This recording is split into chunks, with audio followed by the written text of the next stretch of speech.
je suis Perrine Courtois. Mon métier, c'est un métier qui touche à 3 domaines, qui touche au conseil, au design et à l'entrepreneuriat. La petite histoire, c'est que pendant plus de 15 ans, j'ai donc pratiqué ces différents métiers sur toutes sortes de domaines, dans la banque, dans l'assurance, dans les produits de conso, etc.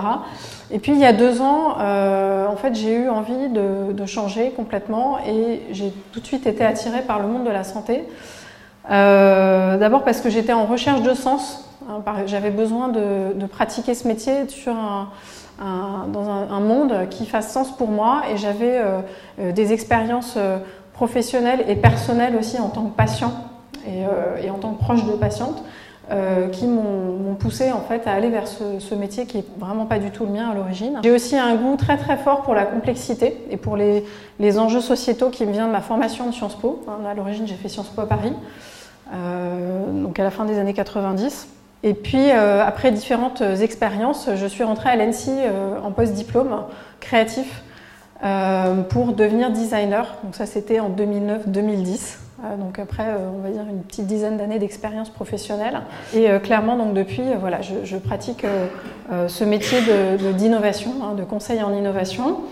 Et je suis aujourd'hui dans une entreprise qui s'appelle Elia et qui est donc dédiée, on dit à la transformation digitale d'une manière générale, mais aussi vraiment à l'innovation, sans parler d'innovation technologique à l'origine, puisqu'on accompagne tout type d'innovation très en amont, donc sur un plan plus stratégique. Qu'est-ce qui s'est passé?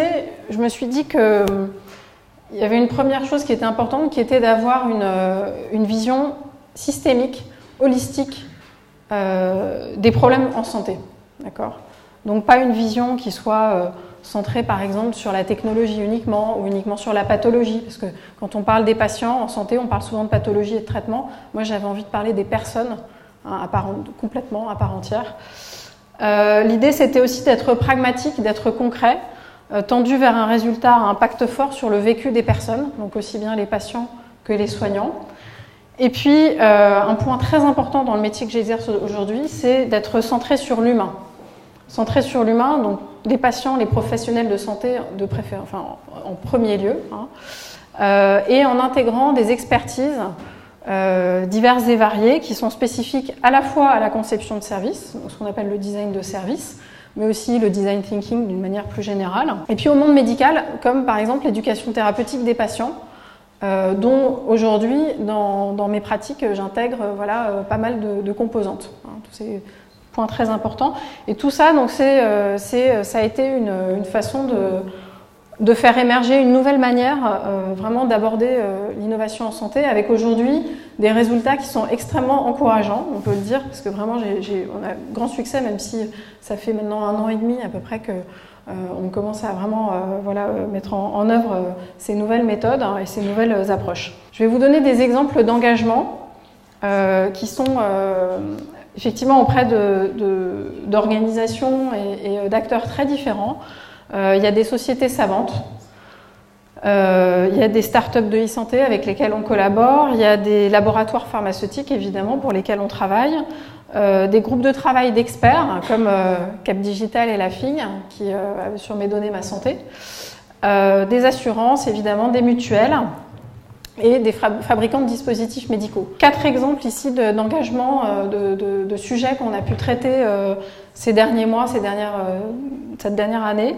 D'abord, on a pendant un congrès médical au mois de décembre, qui pour ne pas le nommer était le congrès de la SFR, la Société française de rhumatologie, on a organisé un événement pendant 3 jours pendant lequel on a permis à l'ensemble des médecins qui étaient présents sur le congrès d'exprimer toutes leurs idées pour essayer d'améliorer la pratique de la rhumatologie au quotidien, donc aussi bien à l'hôpital qu'en ville. Donc ça a été vraiment un grand succès, une première en France, on peut le dire. Je pense qu'il n'y a pas eu d'événement de ce type-là dans le milieu, au sein du monde médical. Vraiment, ça s'était jamais vu avant. Il y avait eu évidemment des corners consacrés à l'innovation, mais qui étaient plus technologiques. Là, on était vraiment à écouter les personnes et à concevoir derrière des services. Le deuxième engagement, c'est par exemple un engagement que j'ai eu à Marseille, à l'hôpital européen de Marseille, sur un projet crowdfundé avec des patients, avec le directeur de la recherche de l'hôpital, donc avec l'hôpital et un labo et une start-up de e-santé. On a travaillé sur le lupus, qui est une maladie auto-immune qui est assez complexe. Et on a essayé de fabriquer avec les patients, donc dans le contexte de l'hôpital, un service qui, alors déjà en commençant évidemment par recueillir le vécu des patients, ça c'est très important, donc indépendamment de toute solution, il n'était pas question de dire tiens on fabrique une application, on fabrique une plateforme, etc. C'était pas ça la question. Au début on a essayé de comprendre juste le vécu des gens, avec des infirmières, avec peu de médecins, c'est compliqué d'impliquer les médecins, mais plutôt avec les infirmières. Et puis on a co-construit un service qui, dans un premier temps, rend un très grand, apporte de nombreux bénéfices, on va dire, aux patients, et dans un deuxième temps, permet de recueillir des données au quotidien pour la recherche médicale.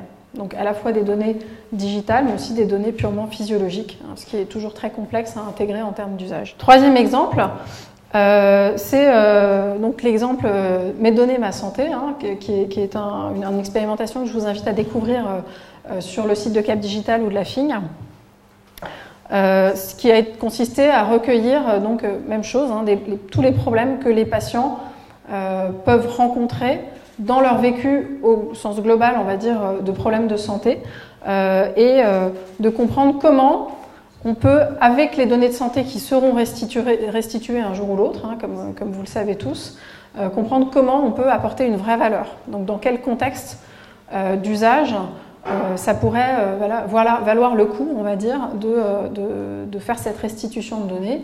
Comment, dans quel service, au sein de quel service on pourrait le faire. Dernier exemple, ce qui est un sujet que je traite en ce moment, qui est de comprendre et de modéliser les conditions de recueil de données cliniques auprès de médecins libéraux notamment. C'est-à-dire vous avez des médecins libéraux qui sont en consultation avec des patients qui vont recueillir des données cliniques sur souvent des pathologies chroniques ou incurables longues. Et on a des données qui souvent s'évaporent dans la nature, qui restent enfermées en fait dans les ordinateurs des médecins. Et là, l'idée, c'est de valoriser ces données. Donc il faut déjà commencer par être sur le terrain, observer les usages dans les cabinets des médecins, comprendre vraiment les gestes du quotidien. Et ensuite, évidemment, on prolonge la chaîne jusqu'au patient. C'est un métier qui est un métier à dimension variable, dans lequel toutes les journées ne se ressemblent pas du tout. On a une partie, moi je fais une partie de mon métier, c'est de former des collègues, certains qui sont là dans la salle, des collègues plus jeunes, des designers, des consultants, puisqu'on est toujours en recherche de nouvelles méthodologies qui sont très hybridées entre le conseil et la conception de services. Et puis, il y a une autre partie de mon métier qui consiste à aller sur le terrain, donc d'écouter, d'observer, de fabriquer des protocoles d'observation et d'écoute, de faire des ateliers, donc vraiment faire du collaboratif, avec toujours une exigence très forte de résultats, parce qu'il faut être efficace. On ne peut pas prendre trop de temps aux gens, surtout quand ils sont malades, c'est compliqué. Et puis après, il y a de la conception, donc ça c'est vraiment de la conception de service. Nous, on fait comme Orange Santé, on ne développe pas en interne, mais en revanche, on a une multitude de partenaires avec lesquels on peut le faire. Et j'ai envie de dire que ce spectre aujourd'hui s'élargit énormément, ce spectre d'intervention, parce qu'il y a tellement d'impact qu'à chaque fois qu'on rencontre un nouveau client potentiel, ça donne vraiment lieu à des réflexions très approfondies sur la manière dont on pourrait, avant même d'imaginer des solutions techniques, c'est-à-dire avant d'aller chercher des startups, avant d'aller chercher une application, des objets connectés, etc., comment faire pour adresser le bon problème, tout simplement, le faire dans de bonnes conditions, avec les bonnes personnes, avec le bon écosystème. Voilà. Je crois que c'est à peu près tout. Donc, grand plaisir de faire ce métier, qui est un métier qui essaye j'essaye d'avoir de l'impact, en tout cas. C'est l'objectif de transformer les choses.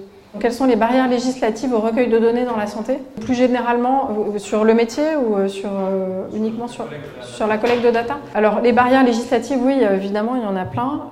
On est en train de travailler dessus aujourd'hui avec Cap Digital et avec la FING et l'ensemble des partenaires, dont la CNIL, pour essayer de comprendre comment on pourrait avancer. Moi, je ne suis pas juriste, donc je ne saurais pas vous répondre de manière précise. En tout cas, ce qui est sûr, c'est que ce qui est important, c'est qu'avant même de considérer qu'on va rendre les données, il faut créer de la valeur. Et à partir du moment où vous démontrez qu'il y a une création de valeur très très forte pour les usagers, pour les utilisateurs, pour les patients, pour les médecins, assez automatiquement, je pense que le recueil de données, enfin la collecte des données se fera. Voilà.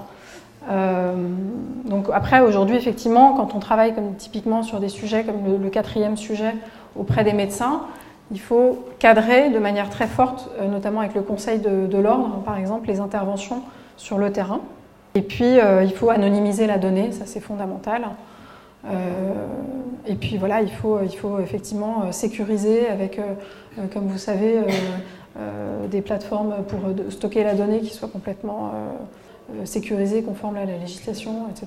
Et aujourd'hui, pour en revenir d'une manière plus générale aux limites qu'on rencontre dans ce métier, ce qui est difficile pour moi aujourd'hui, ce sont des barrières culturelles et hiérarchiques. C'est-à-dire qu'à l'hôpital, par exemple, les interventions sont difficilement collaboratives. On a du mal à faire collaborer des médecins avec des infirmières, avec des patients. Ça, c'est très compliqué à faire. Or, c'est un des fondements aujourd'hui de la transformation collaborative de l'expérience, l'expérience patient, l'expérience médecin, c'est d'être dans du collaboratif. Donc on a du mal à les mettre tous ensemble dans la même pièce. Voilà. Aujourd'hui, on a un métier qui est encore très dominé soit par des techniciens, soit par des scientifiques, soit par des médecins, des gestionnaires aussi.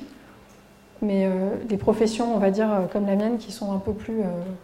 voilà, qui sont dans une forme de prospective plus globale, plus sociétale, voilà, elles sont encore en devenir.